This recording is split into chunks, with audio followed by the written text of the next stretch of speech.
देश की बदनामी विदेशों में हो रही है। जी हां, मध्य पूर्व के देशों में एक जबरदस्त प्रतिक्रिया आई है और मैं आपको बताता हूं क्यों। सबसे पहले मैं आपको दिखाना चाहूंगा प्रधानमंत्री नरेंद्र मोदी का एक ट्वीट जो कुछ दिनों पहले किया था, जिसमें वो ये कह रहे हैं कि कोरोना संकट के सामने हम एक साथ लड़ाई लड़ेंगे और जब ये महामारी या बीमारी आप पर हमला करती है ना, तो आपके धर्म, आपकी जाति, आपका रंग, आपकी भाषा नहीं देखती। प्रधानमंत्री को क्यों कहना पड़ा? क्योंकि जो मिडिल ईस्ट के देश हैं, गल्फ के देश हैं, वहां पर कुछ भारतीय कुछ जहरीली बातें कर रहे थे और उसको लेकर वहां के हुक्मरानों में जबरदस्त नाराजगी थी। उन्होंने क्या कहा मैं नहीं बोलना चाहता हूं, मैं आपको बताना चाहता हूं कि हमारे जो एम्बेसडर्स हैं, हमारे जो राजदूत वहां पर पोस्टेड हैं, उनके लिए कितनी बड़ी मुश्किल है। मसलन आपके स्क्रीन पर एम्बेसडर पवन कपूर, जो कि हमारे एम्बेसडर हैं यूएई में, वो क्या कह रहे हैं? India and UAE share the value of non-discrimination on any grounds. Discrimination is against our moral fabric and the rule of law. Indian nationals in the UAE should always remember this. वो नसीहत दे रहे हैं UAE में भारतीय जो बसे हैं, और वो क्या कह रहे हैं कि पक्षपात मत कीजिए, कि किसी तरह का डिस्क्रिमिनेशन मत कीजिए। ऐसा वो क्यों कह रहे हैं? क्योंकि कुछ भारतीय जो कट्टर समर्थक हैं, भक्त हैं, वो लोग जहरीले बयान दे रहे थे मुसलमानों के खिलाफ। ये भी बता रहे थे कि ये जो देश चल रहे हैं खाड़ी के, ये हमारे रहमो करम से चल रहे हैं। नतीजा वहां पर एक जबरदस्त प्रतिक्रिया हुई है। यूएई के आपने एम्बेसडर को सुन लिया, अब देखिए ओमान में जो हमारी एम्बेसी है उसने क्या बयान जारी किया है। The friendly relations between India and Oman are underpinned by our shared values of tolerance and pluralism. Let us all commit to maintaining unity and social harmony at this critical juncture. सब एका बनाए रखें, देश जब ऐसे हालात का सामना कर रहा है। हुआ क्या है? न सिर्फ कुछ लोगों के बयान जिससे मध्य पूर्व में, गल्फ में लोगों में जबरदस्त नाराजगी है, बल्कि हमारे कुछ जाने पहचाने लोग, उनके पुराने बयानात वो सामने उभर कर आए हैं। मसलन गौर कीजिए, तेजस्वी सूर्या ने क्या कहा था आपके स्क्रीन पर। तेजस्वी सूर्या ने आज से कई सालों पहले यह बात कही थी तारिक फतह का हवाला देते हुए, और उन्होंने आगे यह भी कहा था कि मैं इससे इत्तेफाक रखता हूं। इन्होंने क्या कहा था तेजस्वी सूर्या ने कि मध्य पूर्व में, अरब देशों में जो बच्चे पैदा होते हैं वो प्यार का परिणाम नहीं होते, वो सिर्फ सेक्स का परिणाम होते हैं, क्योंकि मध्य पूर्व में या अरब देशों में किसी भी महिला को ऑर्गेज़म नहीं होता। इसको लेकर वहां जबरदस्त नाराजगी थी। लोगों ने यह भी कहा प्रधानमंत्री आप अपने इस मिनिस्टर पर एक्शन लीजिए। उसके बाद क्या होता है? सोनू निगम का यह बयान, ये उन्होंने बयान दिया था आज से बहुत पहले, और क्या कहा था? God bless everyone. मैं एक मुसलमान नहीं हूं, मगर मुझे अजान के जरिए क्यों उठाया जाता है? यह जबरदस्ती का धर्म थोपना भारत में आखिर कब बंद होगा? उसके बाद वो ये भी कहते हैं कि मोहम्मद ने जब इस्लाम बनाया था तब बिजली नहीं थी, तो मुझे इस कोलाहल का, इस शोर का सामना क्यों करना पड़ रहा है एडिसन के बाद? क्या यह इस्लाम विरोधी है? मुद्दा वो नहीं है। देखिए, अगर कोई कह रहा है कि भाई मैं अजान की वजह से सो नहीं पा रहा हूं, हो सकता है भाई नहीं सो पा रहे हो, मैं उस पर पढ़ना ही नहीं चाहूंगा कि इस्लाम विरोधी है कि नहीं।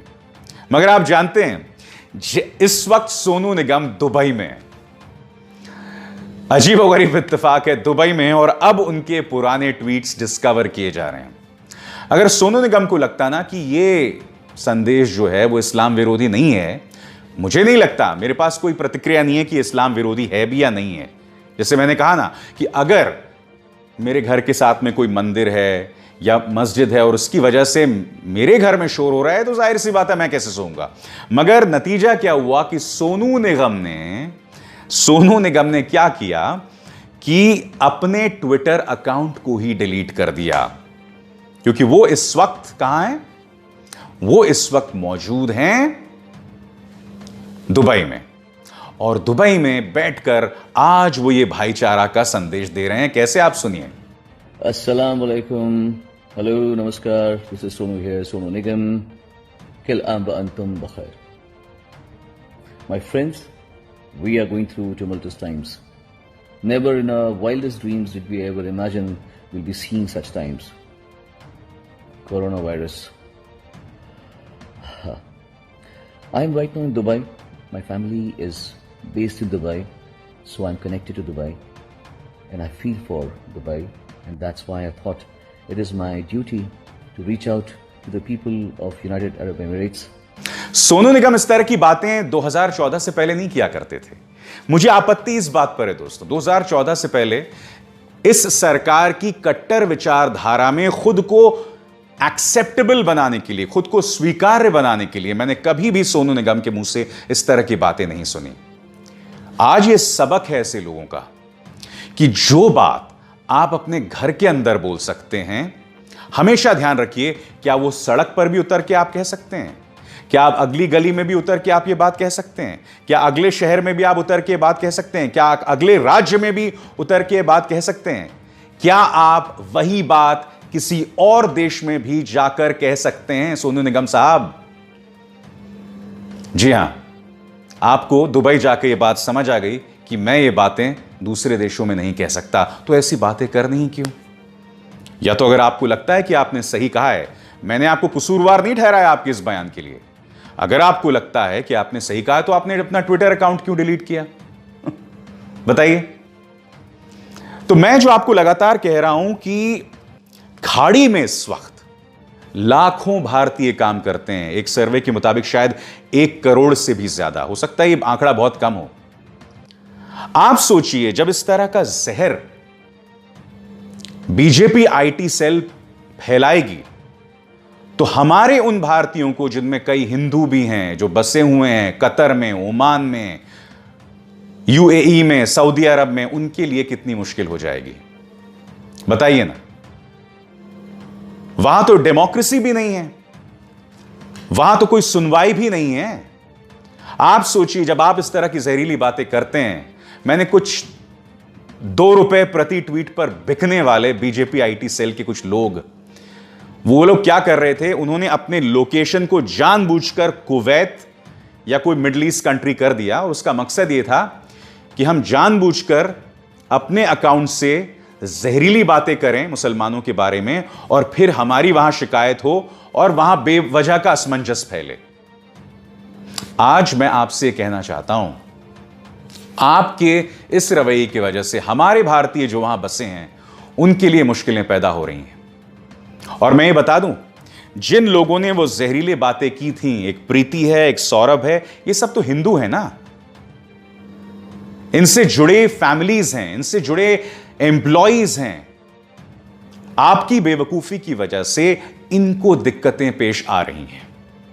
जाते जाते मैं आपको इंडियन एम्बेसडर है ना, उनका ये वीडियो संदेश सुनाना चाहूंगा जो उन्होंने भारतीयों के लिए दिया है। दिलचस्प बात यह है कि वो भारतीयों को यह संदेश दे रहे हैं कि अफवाहों में विश्वास ना करें और पैनिक यानी कि अफरा तफरी ना फैलाएं। अब अगर आप ध्यान से देखेंगे इस वीडियो में, तो नीचे में पैनिक का जो अनुवाद है, ट्रांसलेशन है, वो आतंक कर दिया गया है। आप जानते हैं पैनिक और आतंक में बहुत बड़ा फर्क है। आप ये वीडियो देखिए, फिर बात करता हूं मैं। I once again urge all the Indian community members staying here to remain safe and healthy, and do not spread panic, do not venture out, stay put where you are, stay safe and healthy, and help the government of Saudi Arabia prevent the spread of COVID-19. तो panic और आतंक में बहुत बड़ा फर्क है। तो इस ट्रांसलेशन के मुताबिक एम्बेसडर भारतीयों को कह रहे हैं कि आतंक ना फैलाएं। बेशक उन्होंने वो बात ना कही हो, मगर जो संदेश है वो वाकई बहुत सटीक है, बहुत सार्थक है। मेरी भी आपसे अपील, खासकर बीजेपी आईटी सेल की से, कि कृपया आतंक ना फैलाएं, क्योंकि जब आप ऐसी बातें करते हैं तो मेरे भारतीय, मेरे भाई बहन जो वहां बसे हुए हैं, उनके लिए मुश्किलें पेश आती हैं। अपनी सियासत से ऊपर उठिए।